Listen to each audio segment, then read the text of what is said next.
আগে আপনারা হাসনাত আব্দুল্লাহর ভিডিওটা দেখেন, তারপরে আমি কিছু কথা বলবো। টাকা এমপিরে ঈদে 10 লাখ টাকা দেয়।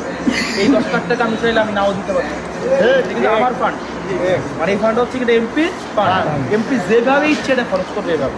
আমি কি করছি, আমি কালকে লিস্ট প্রকাশ করছি, আমরা এই 1000 টাকা করে 1000 মানুষকে দিচ্ছি, তাহলে হলো 10 লাখ টাকা। আবার আমরা 560টা ফ্যামিলিতে মনে হয় আমরা আবার মানে ইচ্ছা মতো পাঠাচ্ছি, তার মানে দিছে 10 লাখ, আমরা 15 লাখ টাকার উপরে মানুষকে দিচ্ছি এবং এটা প্রকাশও করছি। কারণ আপনার যদি এই লিস্ট নিয়ে আপত্তি থাকে, মানে প্রতিটা জেলায়, আমাদের বাংলাদেশের 64টা জেলায় আপনার 360টা এমপি, 360টা এমপির প্রতি ঈদে 10 লাখ টাকা করে দেয়। সেই টাকা মনে করেন জনগণের মাঝে কিন্তু বিলিয়ে দিলাম। আমাদের কুষ্টিয়া জেলায় অবশ্যই দিয়েছে। মনে করেন এই প্রথম আমি শুনলাম এবং অনেক মানুষই হয়তো এই প্রথম শুনলো যে ঈদের সময় প্রতিটা এমপিকে 10 লাখ করে টাকা দেয়। আসলেই অবাক করা একটা বিষয়। কুমিল্লায় হাসনাত আব্দুল্লাহ না থাকলে এই কথা কখনোই শুনতে পারতাম না এবং হাসনাত আব্দুল্লাহ কিন্তু ব্যক্তিগতভাবে এই টাকাটা দিয়েছে। সে কি করলো, সেই 10 লাখ টাকা গরিব দুঃখী অসহায় মানুষদের বন্টন করে দিল। আসলেই মন থেকে কিন্তু ভাই দোয়া বেরিয়ে যায়, আসলে মন থেকে।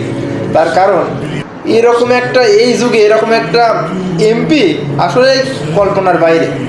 তার জন্য আর দোয়া করি সে যেন দীর্ঘজীবী হয় এবং গরিব দুঃখী অসহায় মানুষদের আরও সাহায্য সহযোগিতা করতে পারে।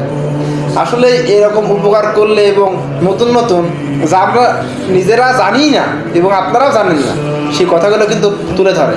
এবং রমজান মাসে খেজুর আসে, এর আগে রমজান মাসে খেজুর আসে এটা কিন্তু আমরা জানতাম না। খেজুর তুলে ধরলো এবং সেই খেজুর কত ব্যাগ আইছে, কয় কেজি করে দিয়েছে, সব একটা লিস্ট কিন্তু টাঙিয়ে দিছে। আসলেই আল্লাহর কাছে মন খুলে দোয়া করতে ইচ্ছা হয় যে আল্লাহ তাকে আরও সৎ কাজ করার তৌফিক দাও, আল্লাহ তাকে হায়াত বাড়িয়ে দাও। এরকম যদি এমপি প্রতিটা জেলায় থাকে তাহলে বাংলাদেশ উন্নতি হবেই। আপনারা সবাই তার জন্য দোয়া করবেন, সে যেন অনেক দিন এমপিতে থাকতে পারে এবং সে যেন আস্তে আস্তে আরও পদোন্নতি হয়, আরও আস্তে ভালোর দিকে আগায়। এবং আপনারা আমার পেজটা এবং ইউটিউব চ্যানেলটা সাবস্ক্রাইব করবেন যাতে নতুন ভিডিও আপনাদের মাঝে দিতে পারে। আসসালামু আলাইকুম, সবাই ভালো থাকবেন।